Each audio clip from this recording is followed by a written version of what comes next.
دروس رمضان باب 2 روزے کی فضیلت۔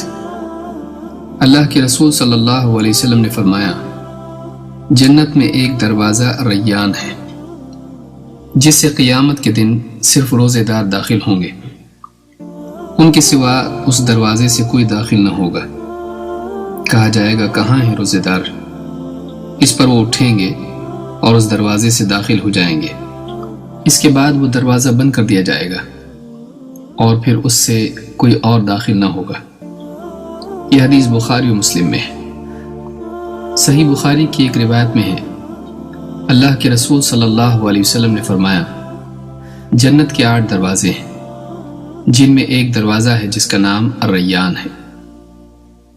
اس دروازے سے روزے داروں کے سوا اور کوئی داخل نہ ہوگا۔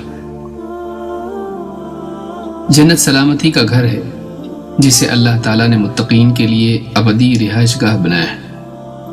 اس خوبصورت اور نعمتوں سے بھری جنت میں داخل ہونے کے لیے اللہ تعالیٰ نے 8 دروازے بنائے ہیں، جن میں سے ایک دروازہ روزے داروں کے لیے خاص کر دیا ہے۔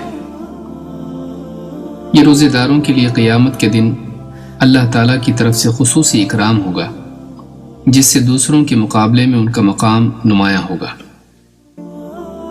الریان کے معنی سیراب کے ہیں، جو عطشان پیاسا کی ضد ہے۔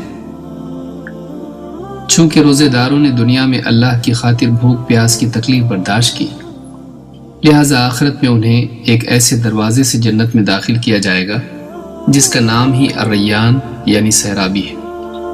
یہ روزے داروں کے لیے اللہ کی طرف سے ایک خاموش اعلان ہوگا کہ اب نعمتوں سے محرومی نہیں، اب چاہتوں کی قربانی نہیں، اب بھوک پیاس نہیں، بلکہ اب ہمیشہ کے لیے سیرابی ہے۔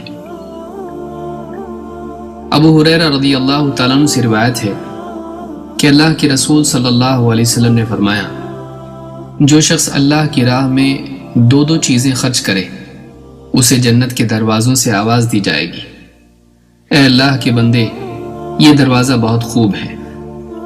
تو جو شخص نماز والوں میں سے ہوگا اسے باب الصلاح سے پکارا جائے گا، اور جو اہل جہاد میں سے ہوگا اسے باب الجہاد سے پکارا جائے گا، اور جو اہل صدقہ میں سے ہوگا اسے باب الصدقہ سے پکارا جائے گا۔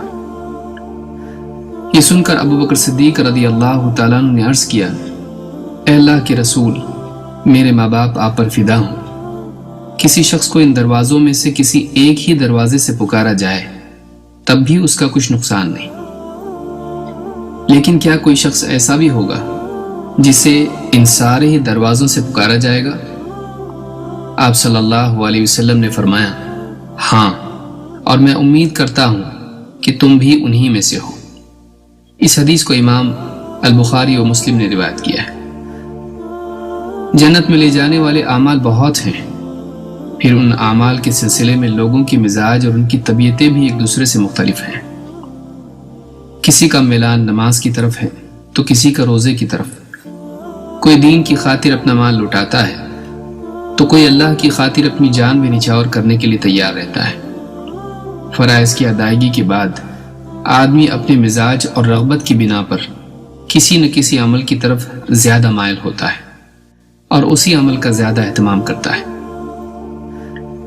اس حدیث سے معلوم ہوتا ہے کہ جس شخص کی زندگی میں فرائض کے اہتمام کے بعد جس عمل کی کثرت ہوگی اسے اس دروازے سے پکارا جائے گا، کوئی باب الصلاح سے، کوئی باب الریان سے، کوئی باب الصدقہ سے، تو کوئی باب الجہاد سے۔ بعض بندے ایسے بھی ہوں گے جنہوں نے کسی ایک نیکی پر تکیہ کرنے کی بجائے ہر نوع کے عمل سے اپنے اوقات کو بھر دیا ہوگا۔ ایسے لوگ بہت کم ہوں گے، لیکن یہی وہ خوش نصیب ہوں گے جنہیں جنت کے تمام دروازوں سے پکارا جائے گا۔ وہ جس دروازے سے چاہیں گے جنت میں داخل ہو جائیں گے۔